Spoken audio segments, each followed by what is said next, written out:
అన్న ఆదివాసీలతో కలిసి చాలా సంవత్సరాల పాటు పనిచేసిండ్రు కదా సుదీర్ఘంగా. అయితే వాళ్ళ భాషలో పాటలు పాడాల్సి వచ్చినప్పుడు ఆ లోకల్లో ఉండే ఇన్స్ట్రుమెంట్స్ని వాడతారా, లేకపోతే రెగ్యులర్గా మీరు వాడే ఇన్స్ట్రుమెంట్సేనా?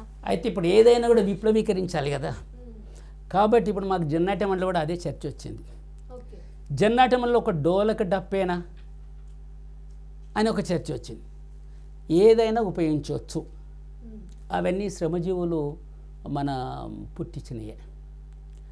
అయితే అందుకే గద్దర్ అంటాడు, ఓ సెల్లి నీ వీణ వాయిస్తుంటావు, ఆ తీగలు ఎక్కడికి వెళ్ళి వచ్చినాయి తెలుసా?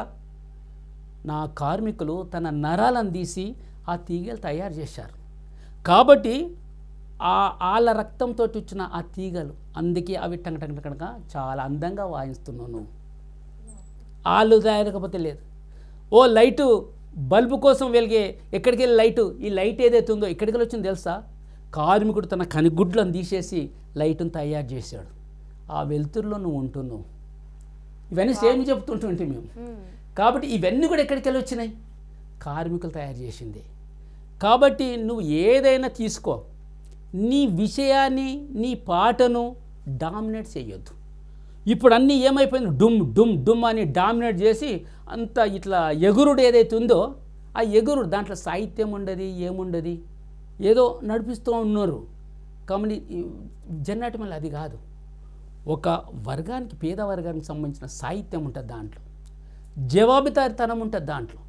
ఇప్పుడు నువ్వు ఒక మహిళ మీద కావచ్చు, రాను ముంబైకి రావచ్చు, ఇంకా ఏదైనా సంథింగ్, అదొకటే కాదు, చాలా ఉన్నాయి. కానీ జవాబుదారం ఉంటుంది ఏమన్నా? ఉండదు. దీనికి జవాబుదారితనం ఉంటుంది. అయ్యే ఈ పాట కార్మికులు ఇట్లా కాదు కదా, ఇట్లా తప్పు రాసినావు కదా అని అడుగుతారు దీనికి. అందుకే జవాబుదారితనంతో రాస్తారు ఈ రచయితలు. అన్న మీరు జవాబుదారీతనం అంటున్నారు కదా, మీలో మీరే మీ సంఘంలో ఉన్న వాళ్ళు ఒక పాట రాయటం, దాన్ని పాడడానికి సిద్ధం అయ్యాక లేదు దీన్ని పాడకూడదు, మనం పాడొద్దు ఇది అని అట్లా బ్యాన్ చేసినటువంటి పాటలు ఏమైనా ఉన్నాయా? ఉన్నాయి. ఎట్లాంటివన్నా? ఇప్పుడు మేము మన గద్దర్ రాసిన పాట ఉన్నది, అది ఓరోరి ఎస్పి గాడ ఓరోరి సర్కిలోడో పదిలంగా ఉండు కొడుకో పండేసి దొక్కుతాము, పదిలంగా ఉండు కొడుకో పండేసి దొక్కుతాము. మహిళ మీద రాసిండ్రు. దాంట్లో ఏముంటుందంటే టాటా బిర్లగాలు నీ తల్లికి మిండేలు. అప్పుడు అది ఎప్పుడు 78 అమెరికా రష్యా ఓలు నీ బిడ్డే మొగలు కొడక నీ జాతి పోతం భర్తం జాగర ఉండు కొడక. అంటే అరే అమ్మ ఇదేంది అంత మహిళను తిట్టినట్టుంది కదా, ఇది బ్యాన్ చేసేయాలి పాట అని బ్యాన్ చేయడం జరిగింది ఆ పాటను. ఎందుకంటే మహిళను తిట్టదు కదా, మహిళ ఒక ఆకాశంలో సగం, ఆమె అన్నిట్లలో సగము, మహిళను తిట్టేట ఎట్లా రాస్తావు పాటలు? కాబట్టి బ్యాన్ చేసినాం అటువంటి పాటలు. కాబట్టి అటువంటి పాటలన్నీ కూడా చాలా పాటలు మనము మహిళలను కించపరిచే పాటలు అవుతున్నాం. అసలు పార్టీలో ఏంటంటే నీ అమ్మ కూడా అనొద్దు. అమ్మ అంటే ఏమన్నా అమ్మని తిట్టినట్టు కదా, అమ్మ ఎట్లా అంటావు నువ్వు? ఇప్పుడు అంతా బూతులు, నేను వచ్చిన తర్వాత మేము బూతులు, ఇక్కడ వచ్చిన తర్వాత తింటున్నాను నేను బూతులు. ఎట్లా అంటే మీరు అవన్నీ చూసి ఎంత పరిశాన్ అయ్యారు? చాలా పరిశాన్ అవుతున్నాను నేను కోలుకోనికి ఇక టైం పడుతుంది. కాబట్టి అక్కడ ఎందుకంటే మేము ఒక బూతు పదం అసలు వినకపోతుంటే ఇక్కడ వచ్చిన తర్వాత మొత్తం మీడియా అంత బూతులు వచ్చే వరకు అమ్మ ఏంది అసలు ఇది ఏందిరా బాబు అనిపిస్తుంది.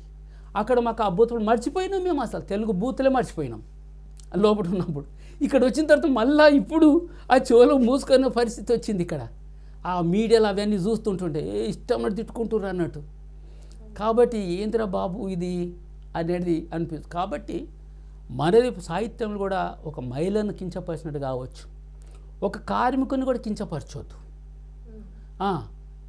ఒక ఎవరిని కించపరచవద్దు. ఎందుకంటే ఒక 4 వర్గాలు నీ విప్లవ వర్గాలు కదా, ఈ 4 వర్గాలు కించపరచు. ఆ ఉన్నత వర్గాలు రాసుకో, నీకు టార్గెట్ ఉన్నారు కదా. ఇప్పుడు వ్యూహం ఎత్తుగడలా మన పార్టీ మేము ఉన్నప్పుడు చేసినాం కదా, దాంట్లో పార్టీ వ్యూహంలో ఉన్నది టార్గెట్స్. వాళ్ళు సామ్రాజ్యవాదులు, పెద్ద పెట్టుబడిదారులు, భూస్వాములు, వాళ్ళ మీద రాసుకోను. వాళ్ళ మీద రాసినా కూడా వాళ్ళ మహిళల్ని తిట్టొద్దు.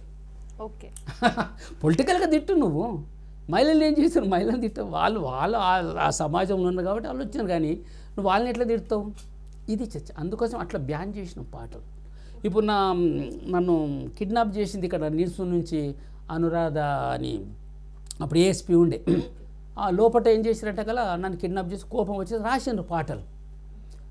రాధా రాధా అని రాశారు, అది బ్యాన్ చేసినాం మేమే. మహిళ కదా ఆమెది, అట్లా రాయొద్దు, ఆఫీసర్ ఉండొచ్చు కానీ అట్లా మనం కించపరిచేటట్టు రాయొద్దు మహిళల మీద అని ఆ పాట కూడా బ్యాన్ చేయడం జరిగింది. అట్లా కొన్ని ఏవైతే మహిళల్ని కించపరిచేది సమాజంకు కూడా తప్పుడు పోయే ఇది కూడా బ్యాన్ చేసినాం మనం. సమాజానికి తప్పుడు సందేశం పోవద్దు కదా, తప్పుడు సందేశం పోయే పాటలు ఏవైతున్నాయి అవి కూడా మనం ఆపేయడం జరిగింది. అన్న మీరు సెక్స్ వర్కర్ల మీద కూడా ఒక పాట పాడినరు అని విన్నా, ఏం అట్లా గుర్తులేదు ఆ పాట. వేశ్యల పైన మీరు ఇప్పుడు పాడిన చూడ అదే అమాస చీకటి అట్లా. తర్వాత మహిళల మీద చాలా పాటలు వచ్చినాయి. ఇప్పుడు నేను మొన్న పాటగా హిందీ పాట కూడా అది చాలా ఫేమస్ అయింది పాట. कैसा है तेरा जन्म बना जिंदगी भर रोना ही रोना, भाई मैं तेरा सुन लो कहना मेरी बहना, अरे क्यों है ऐसा समझ लेना मेरी बहना, ओ मेरी बहना. ఎందుకంటే అంటే ఇప్పుడు మొన్న కూడా చెప్పిన టెక్నాలజీ అందరం మనం వెల్కమ్ చేస్తాం. ఆ టెక్నాలజీ ఎవరికి ఉపయోగపడాలి? ఏ పేదవాళ్ళకు అందరికి ఉపయోగపడాలి. నీ టెక్నాలజీ ఏంటిది? పొట్టున్న వాళ్ళను స్కాన్ చేసి చంపేస్తున్న టెక్నాలజీ ఏం టెక్నాలజీ నీది అసలు? 5 కోట్ల మంది అంట కదా ఇప్పటి వరకు భ్రూణ హత్యలు. భ్రూణ హత్యలు. నీకు తమిళనాడు నుంచి బ్రాహ్మణ్స్ అంటే ఏం చేస్తారంట, ఎక్కడో పోయి మహారాష్ట్ర పిల్లలను చూస్తారంట, ఆర్టికల్ వచ్చింది. కాబట్టి ఎందుకు అసలు ఆమె ఒక మనిషి కదా, మనిషిని ఎట్లా చంపుతావు నువ్వు అసలు? పొట్టలు ఉండండి అంటే నువ్వు రేపు నువ్వు ఎట్లయిపోతా అంటే మ్యారేజ్ చేసుకోనికి దొరకరు. మ్యారేజ్ చేసుకోనికి దొరకకపోతే నీకు సమాజం ముందటికి ఎట్లా పోతుంది? కాబట్టి జబ్ తూ లడ్కి బాన్కర్ ఆయి నారాజ్ పీతా మా కోయి కోయి सबको चाहिए लड़के पे लड़का तेरे कारण दिल पीता का धड़का, तूने बहेजी पैसा चाहिए दहेज मांगा कहाँ जाई, इस कारण तू बनी फसाना मेरी बहना, क्यों है ऐसा समझ लेना मेरी बहना, ओ मेरी बहना. जब तेरी किसी से हो गई शादी पति के घर में बन गए कैदी, सास ससुर की ताने सुनकर देवर ननद की बनी तू नौकर, शोहर ने जब भी देखा ये हंसकर कैदी किया तुझे माँ बनाकर, तू बनी बच्चों का कारखाना, तू बनी बच्चों का कारखाना मेरी बहना, क्यों है ऐसा समझ लेना मेरी बहना, ओ मेरी बहना. फैक्ट्री में खेत में जब काम करती होगी बुरी नजर जमींदार की होगी,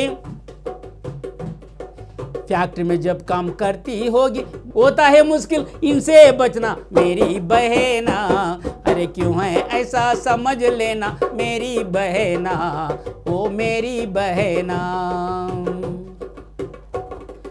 बाइबिल कुरान धर्मशास्त्र ने अभगन जैसे जहर पिलाया, धनवानों के बाजारों में सस्ते महंगा चीज बनाया, तेरे दर्द को धर्म न जाना मेरी बहना, अरे क्यों है ऐसा समझ लेना मेरी बहना, ओ मेरी बहना.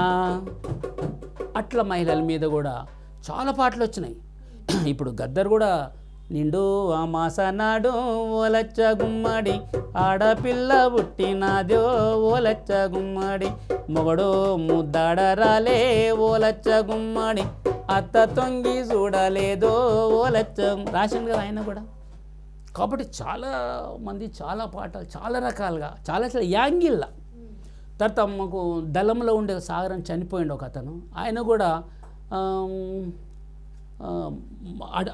ఆడవాళ్ళ మీద చాలా మంచి పాటలు రాసిండు ఆయన కూడా. కాబట్టి ఇట్లా విపరీతమైన సాహిత్యము వచ్చింది విప్లవశ్రీ.